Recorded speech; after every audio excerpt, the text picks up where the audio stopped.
بسم اللہ الرحمن الرحیم۔ السلام علیکم ناظرین، اپنی نیکسٹ ویڈیو کے ساتھ آپ کو ویلکم کرتا ہوں اپنے اس چینل میں۔ امید ہے آپ سب خیریت سے ہوں گے۔ چلتے ہیں آج کی تازہ ترین نیوز کی جانب۔ سب سے پہلے بات کریں گے اسپین سمیت پورے یورپ سے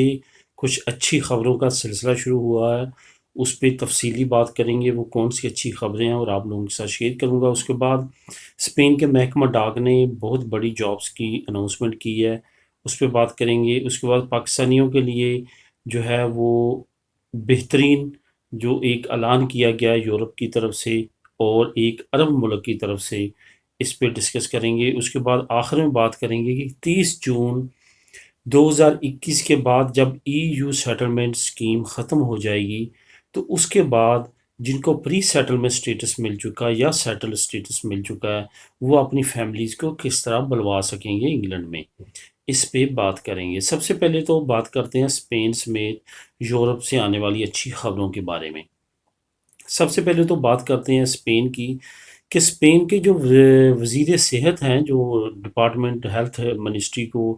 پریزنٹ کرتے ہیں، ان کی طرف سے ایک اہم اعلان کیا گیا ہے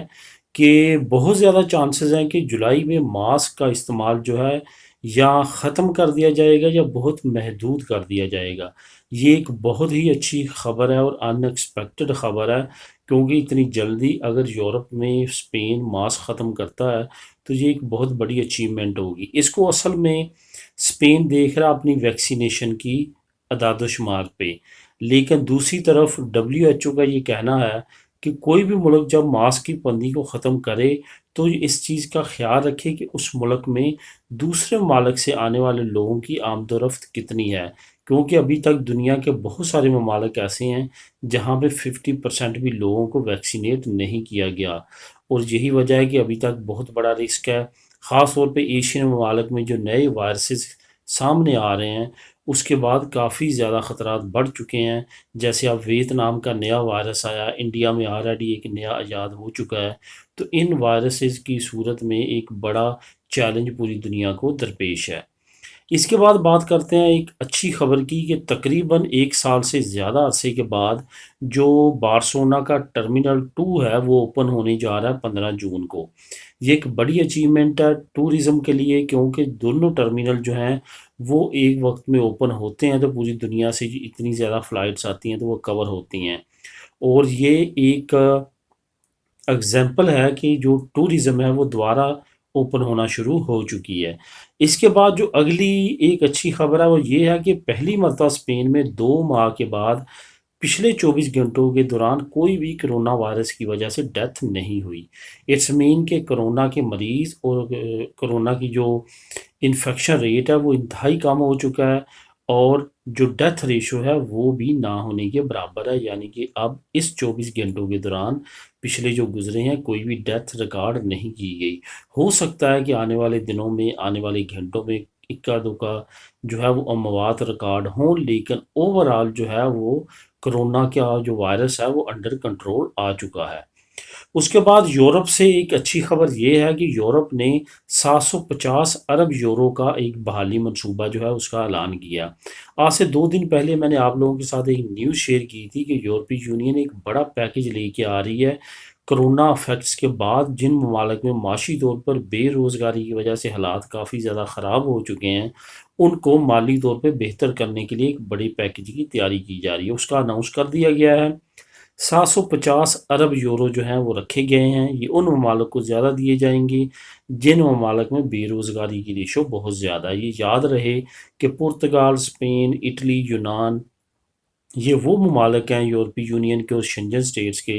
جہاں پہ سب سے زیادہ بے روزگاری کی ریشو ہے، اور امید یہی کی جا رہی ہے کہ ان پیکیجز کی وجہ سے بے روزگاری کو کم کرنے میں مدد ملے گی، اور ان پیکیجز کا بڑا حصہ انہی 4 ممالک میں تقسیم کیا جائے گا تاکہ یہ اپنی بے روزگاری کی جو ریشو ہے اس کو کم کر سکیں۔ اس کے بعد نیکسٹ جو اچھی خبر ہے یورپی یونین سے وہ ہے کہ جرمنی نے بھی لاک ڈاؤن ختم کرنے کا اعلان کیا ہے، جو کہ نیکسٹ جو ہفتے ہے وہ متوقع ہے۔ جرمنی یورپی یونین شنجن اسٹیٹ میں وہ ملک ہے جس میں سب سے آخر میں کرونا وائرس انٹر ہوا اور اب سب سے آخر میں وہاں سے جاتا ہوا نظر آ رہا ہے۔ یہ یاد رہے گی، یہ سمر سیزن کی وجہ سے ابھی وقتی طور پہ حالات قابو میں آتے دکھائی دے رہے ہیں، لیکن WHO نے خبردار کیا ہے کہ اگر صحیح پلاننگ کے ساتھ دنیا نے کرونا وائرس کو قابو نہ کیا تو آنے والے ونٹر سیزن میں دوبارہ مشکلات کا سامنا کرنا پڑ سکتا ہے۔ تو دوستو یہ تھی اسپین اور یورپ سے ملی جلی اچھی خبریں۔ اب چلتے ہیں، اسپین کے محکمہ ڈاک نے ایک اہم اعلان کیا ہے اور جابز کا اعلان کیا ہے۔ یہ جابز جیسا کہ آپ کو معلوم ہے کہ محکمہ ڈاک میں زیادہ جابز جو ہیں وہ فیلڈ کی جابز ہوتی ہیں، جیسے کہ ڈاک وغیرہ کو تقسیم کرنا، ڈاک کو کلیکٹ کرنا، اس طرح کی جابز جو ہیں اوورال زیادہ ہیں۔ آفسز کے لیے بھی اوپن کی گئی ہیں، لیکن اس کے لیے کوالیفیکیشن جو ہے وہ مین کرائیٹیریا رکھا گیا ہے، لیکن جو فیلڈ میں ہے وہ کافی بڑی تعداد میں جابز کو آفر کیا گیا جو کہ سب کے لیے ہے، تمام لوگ جو ہے اپلائی کر سکتے ہیں۔ میں اس کا لنک ایک آپ کو ڈسکرپشن میں دے دوں گا، آپ نے سمپل اس لنک کو کلک کرنا ہے اور وہاں پہ اپنے تمام کوائف جو ہے وہ اس کا اندراج کرنا ہے، اس کے بعد آپ نے سینڈ کر دینا ہے، اس کے بعد آپ سے رابطہ کیا جائے گا کوریئر کی طرف سے کہ آپ کی کیا ایلیجیبلٹی ہے، کیا آپ کوالیفائی کر سکیں اس جاب کو یا کہ نہیں۔ ایک اور جو اہم خبر ہے وہ یہ ہے کہ پاکستانیوں کے لیے دو اچھی خبریں جو ہیں آپ لوگوں کے لیے لے کے آئے ہیں، جو 24 گھنٹوں میں یا پچھلے 48 گھنٹوں میں اناؤنس کی گئی ہے، ایک یورپی ملک کی طرف سے اور ایک عرب ملک کی طرف سے۔ یورپی ملک کے لیے، یورپ کے لیے یہ ہے کہ جس پاکستانی نے بھی 2 ڈوز لگوائی ہوں گی ان کے لیے انٹری کا کوئی بھی مسئلہ نہیں رہے گا، یورپ میں کسی ملک میں بھی وہ آ سکتے ہیں۔ اس کے لیے ضروری ہے کہ ان کے پاس کرونا سرٹیفکیٹ ہو کہ انہوں نے دونوں ڈوز لگوا لی ہیں، تو اس کے بعد ان کے لیے کسی قسم کی انٹری کی پرابلم نہیں ہوگی۔ بہت ساری فیملیز، بہت سارے لوگ وزٹ ویزا اور فیملی ویزا سے لگوا کے اس چیز کا ویٹ کر رہے تھے کہ کب یہ ریڈ لسٹ والا معاملہ جو ہے وہ ختم ہو اور پاکستان کو گرین لسٹ کیا جائے اور اس کے بعد ہم یورپ کا سفر کر سکیں۔ اب آپ کے لیے ضروری ہے کہ آپ 2 ڈوز لگوائیں اور 2 ڈوز لگوانے کے بعد آپ آ سکتے ہیں۔ یہ یاد رہے کہ 3 قسم کی جو کرونا ویکسین ہے وہ آپ نے نہیں لگوانی، انڈین ویکسین، چائنیز ویکسین اور رشین ویکسین۔ یہ تینوں ویکسین کے علاوہ کوئی اور اگر ویکسین کی آپ 2 ڈوز لگواتے ہیں اور آپ کے پاس اس کا سرٹیفکیٹ ہوتا ہے تو آپ کو ٹریول کرنے میں کسی طرح کا بھی کوئی مسئلہ نہیں ہوگا۔ اس کے بعد جو عرب ملک کی طرف سے 10 سال کے بعد کویت نے پاکستانیوں کے لیے ہر طرح کے ویزے اوپن کر دیے ہیں۔ اس میں حکومت پاکستان کی بہت بڑی کوششیں ہیں وہ اس پہ ہیں، کیونکہ اسپیشلی وزیر داخلہ شیر رشید نے بھی پچھلے دنوں کویت کا وزٹ کیا اور وہاں پہ ان کو کہا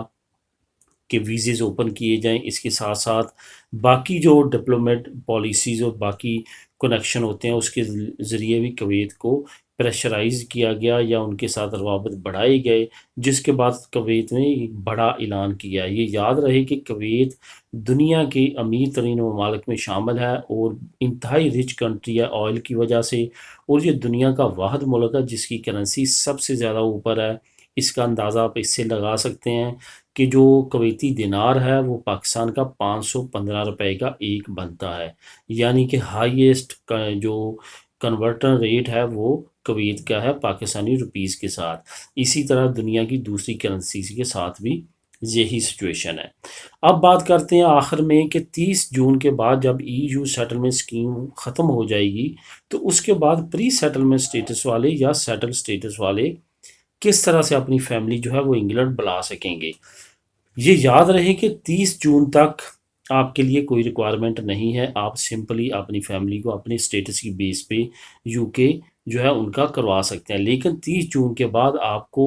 اسی طرح کروانا پڑے گا جیسے دوسرے غیر ملکی کرواتے ہیں۔ فار ایگزامپل آپ کو 6 مہینے کی سیلری سلپیں شو کروانا پڑیں گی، گھر شو کروانا پڑے گا، اپنے انکم سورسز شو کروانا پڑیں گے، اس طرح کی چیزیں جیسے نارملی یورپی ملک میں یا کسی جگہ پہ بھی آپ اپنی فیملی منگواتے ہوئے بلواتے ہوئے کرتے ہیں، سیم وہی پروسیس پھر آپ کو انگلینڈ میں کرنا پڑے گا۔ یہی وجہ ہے کہ تمام لوگوں کی اب یہ کوشش ہے کہ اس پروسیس سے بچا جائے اور اس پروسیس سے بچتے ہوئے ابھی اس وقت کو اویل کیا جائے اور اس سے فائدہ اٹھایا جائے۔ دوستو یہ تھی اب تک کی اہم نیوز. ملیں گے نیکسٹ ویڈیو میں نئی نیوز اپڈیٹ کے ساتھ. اللہ حافظ.